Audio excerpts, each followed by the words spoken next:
Assalamu alaikum. Allah subhanahu wa ta'ala Qur'oni Karim oyatlari osha. Payg'ambarimiz Muhammad Mustafa sallallohu alayhi va sallamning turmush yo'lidagi bo'lgan voqealar osha ko'pkina nasihatlar yasay. Ham Qur'oni Karim oyatlarining birisida Rabbimiz mu'min musulmonlarni sifatlab shunday so'zlar aytadi. A'udhu billahi minash shaytonir rojim. Wallazina hum amanatihim va ahdihim rag'un deb aytadi Rabbimiz. Ya'ni mu'min musulmonlar shunday zotlarki amanatlarni saqlovchi, o'zlarining va'dalarida turuvchi deb aytadi Alloh subhanahu va taolo. Ya'ni mu'min musulmon va'da berdi ekan, amanatni oldi ekan, hech shaksiz mu'min musulmon shu ishni saqlab, amanatni saqlab ham va'dasida turuvchi kishi ekanini Rabbimiz anglatadi. Ham payg'ambarimiz Muhammad Mustafa sallallohu alayhi vasallamning turmush yo'lini qarasak, hijrat qilgan vaqtida hatto o'zine dushman bo'lgan zotlarning da amanatlarini saqlab, ularga kiri topshiruvchilardan bo'ldi. Bizga bir xayrli o'rnak ko'rsatdi.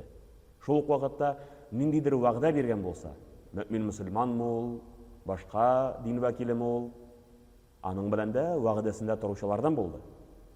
Demak, Alloh subhanahu va taolo payg'ambarimiz Muhammad Mustafa sallallohu alayhi vasallam osha bizga bir o'rnak ko'rsatdi. Adam bolasi, mu'min musulmon Allah subhanahu wa ta'alaga ishondi ekan, demak o'zining so'zida turuvchi kishi ekanini shu vaqtda aytib qo'ydi. Ham bu so'zlarni biz nechik anglaymiz? Allah subhanahu wa ta'alaga va'da beramiz.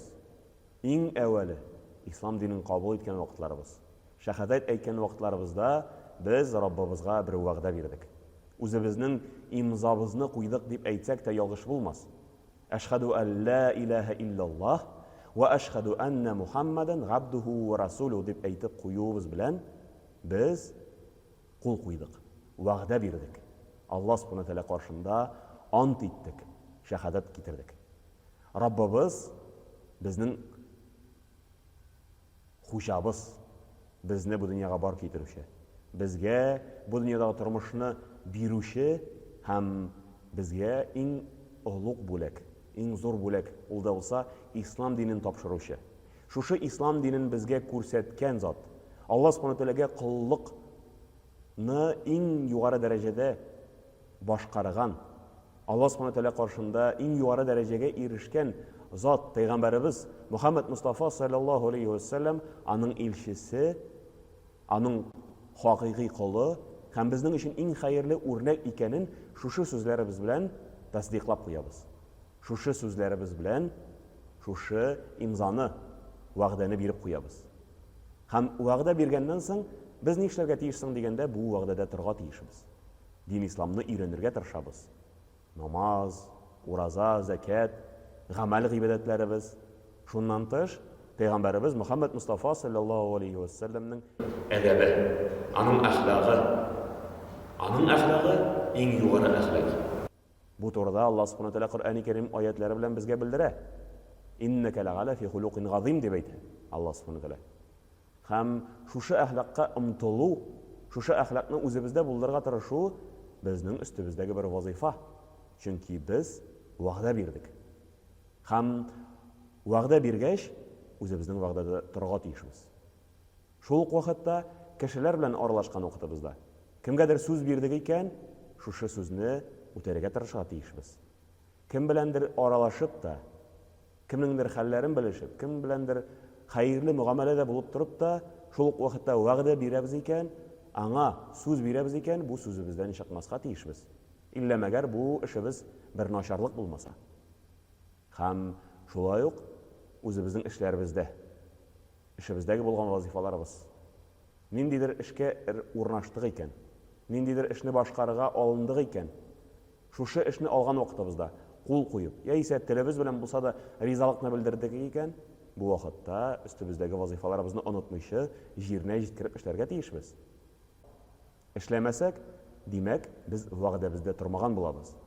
Shu vaqtda ustimizda biror endi vazifa bo'lsa, oila, bolalar, xotin, bu vaqtda bizning ustimizda shunday ravishda bir vazifa, bir va'da o'talarga tegishli va'da. Oila bo'ldi ekan, oilangni ta'min etishga tegishsin. Halal rizq bilan, halal luqma bilan ularni ta'min etib, xayrli tarbiya berishga tirishishga tegishsin. Өстеңдә тагын башка вазифалар булса, әти-әниләрең исән икән, әти-әниләреңне хөрмәт ит. Әти-әниләрең бу дөньяны калдырды икән, алар өчен бер хәерле дуга кыл. Бу мәсьәләне Пәйгамбәрбез Мөхәммәд Мустафа саллаллаһу алейхи вәсәлләм үзенең тормыш юлында яшәп күрсәтте. Безгә бер хәерле үрнәк булды. Вәгъдә бирдең икән, вәгъдәдә тор. Вәгъдә бирдең икән, шушы вәгъдәңне үтәмичә калдырма. Чөнки бу вәгъдә өчен беренче булып, шушы вәгъдә биргән кеше каршында җавап бирергә кирәк булса, икенче булып ул да булса, Аллаһ Субхаһу ва Тәгалә каршындагы булган вазифабыз. Раббыбыз каршында бу вәгъдә өчен шулай ук җавап бирәсе булачак. Мөэмин мөселман уңышка ирешүче дип Аллаһ Субхаһу ва Тәгалә Мөэмин сүрәсендә безгә әйтеп куя. Аллаһ Субхаһу ва Тәгалә мөэмин мөселманнарны сыйфатлаган вакытта, мөэмин мөселманнар шундый затлар ки, уңышка ирешүчеләр. Киләсе тормышларында мәңгелек бәхеткә, мәңгелек сәгадәткә, сәламәтлеккә ирешүчеләр дип әйтә. Ләкин шушы сәламәтлеккә, шушы бәхеткә ирешер өчен без, әлбәттә, Раббыбыз безне сыйфатлаган сыйфатларны үзебезнең тормышыбызда булдырырга тиеш. Һәм шушы сыйфатларның берсе ул да булса вәгъдәдә тору. Биргән сүзебезне җиренә җиткереп үтәү. Аллаһ Субхаһу ва Тәгалә һәммәбезгә дә хәерле тормышлар алып барып, Раббыбызның ризалыгына ирешергә насыйп әйләсен. Ассаламу алейкум ва рахматуллаһи ва баракатуһ.